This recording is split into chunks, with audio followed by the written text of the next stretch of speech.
Good afternoon, this is Clay with Clay's AC and Auto Repair and Clay Motion here in Grand Rapids, Michigan. Hopefully this video is helpful, and if it is, please give me a subscription. Click the notifications. I'm sure I'm going to save you a couple $100 with this video. Remember, if anybody else can do it, you can do it too. Don't be the next to them, be the first to you. Okay, so now you guys might be thinking, why didn't you try to put that motor mount in from the top? Well, to be honest with you, I didn't think about it. Seems kind of silly. But now that I'm looking at it, I doubt it would have fit anyways. Even if I took off these two covers, it wouldn't have gave me the clearance. And even if I could move the radiator out of there to get this big old honking thing down inside there. Now, it certainly would have been easier to take out my 14mm bolts if I had an extension and a wobble from the top and then the 17mm nut that if I remember right, believably on the top of there. But I still would have had to remove the backing bracket. So the way I did it was just fine. If you guys, figure out a quicker and easier way of doing it while you're looking at it, this one's already done, so I'm not going to tear it apart to try to change it. I think it just would have been more stuff that I'd have had to taken off, and I still would have had to do all the jacking and everything. So while you're watching the video, know that while I was making the video, I didn't really think about it doing this way. I just thought, well, you're laying on your back, and I did it the way I did it, but it worked out fine. So once you've got your vehicle up on jack stands, if it's a 2002 Acura MDX like this one, you can put your jack stands right up underneath these pinch welds right here, jack up the vehicle right here, and that is right below the mirror on the door, and you can see it near the mud flap. Next thing we're going to do is we're going to go ahead and remove all the pushies that hold on our skid plate. That I use to remove the push pins is they have these parts where you can come in right there, but I don't do that. I come in right through here, and then I pry them down. Then I'll use a body tool or a pair of pliers like this, and then I'll pull them out the rest of the way. And you probably have about 6 to 8 of these on most covers. And I say that because this procedure is pretty much going to be the same for most cars, like I stated before. Okay, so this is the part that we're replacing in this Acura MDX. And this is the component that's failed. What you're going to see in the video, and you might not be able to see the top of it, is this whole top is coming out. And then the part number that we're putting in this Acura is an EM9441.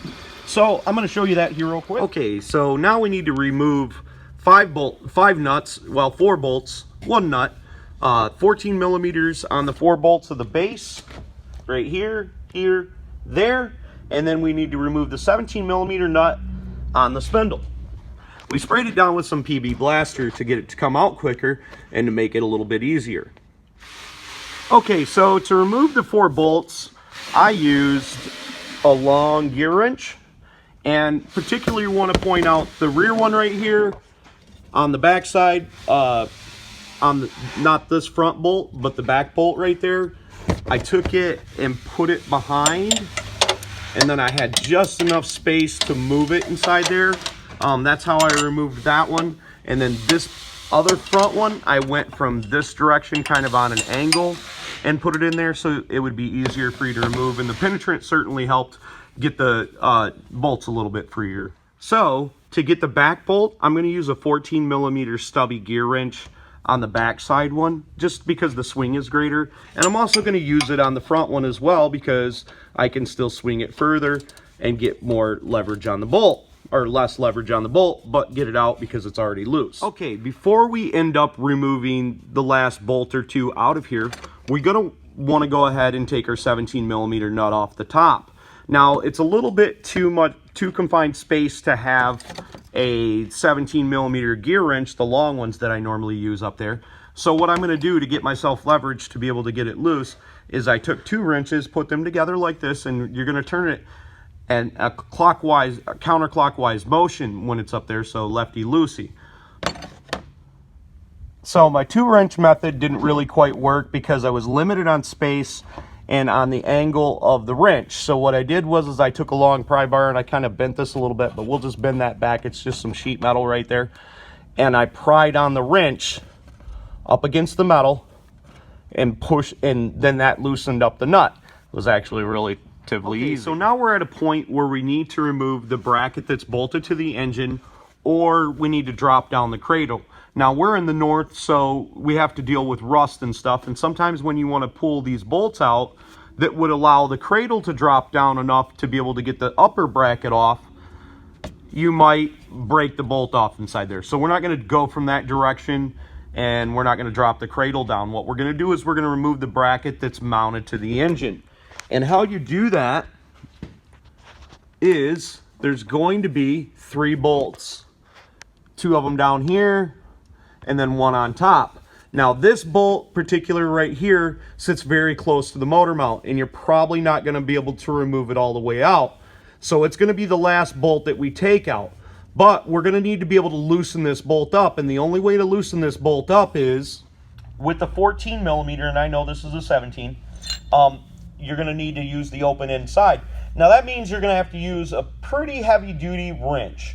If you use one of them chrome Van Diem wrenches, them cheap ones that most people have at home, it'll probably bend these out and maybe even strip off your bolt. So make sure you're using a Craftsman or better to take it out. Now, in my situation, I actually took a bar and I put it on the end of here. I do not have long open-ended wrenches like this, so I took a bar, put it on the end of here, and loosened it up. The top bolt, which I don't know if I'm going to be able to get a good camera angle on it for you, but I'll try for a second here. It is straight up from the pen. And unfortunately, I'm not going to be able to show you on camera, but I'll show you when I take it out. It's straight up from the pen, and it's a 14 millimeter bolt. I used a 3/8 drive ratchet with a 14 millimeter deep well socket on it to loosen that bolt and remove it. Okay, so the reason that we're taking this bolt out last is because it's so close to the mount. When we get it loose, we'll be able to move the mount away, and you can see that I just did that. And then we'll actually be able to take the ratcheting end and loosen up the bolt.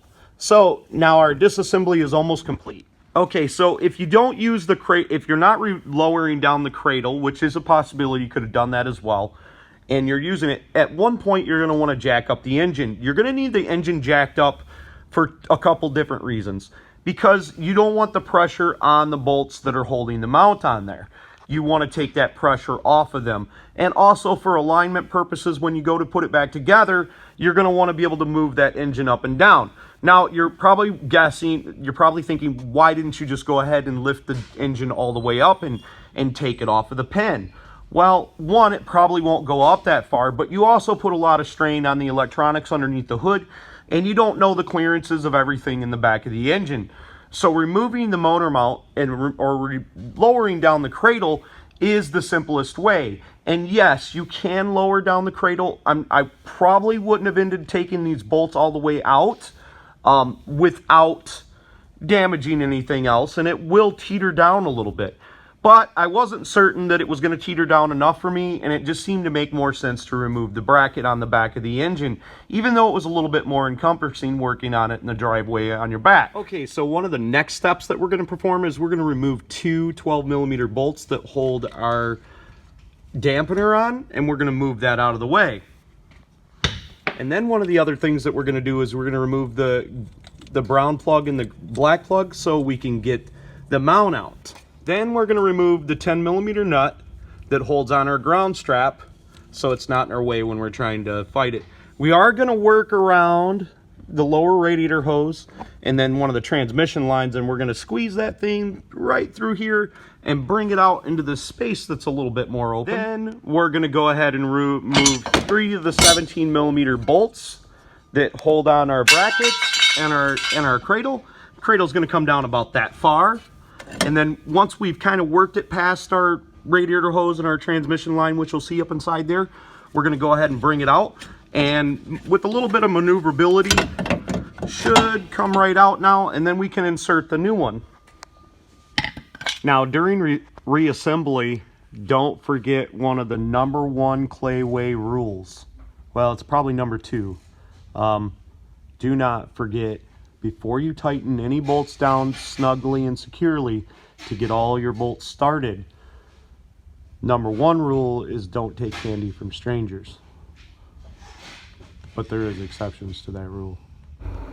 So hopefully the video was helpful, you guys, and you got this done quickly. Please subscribe, click the notifications, reach out to me on Facebook. I hope you guys have a great day. Remember, if anybody else can do it, you can do it too. God bless.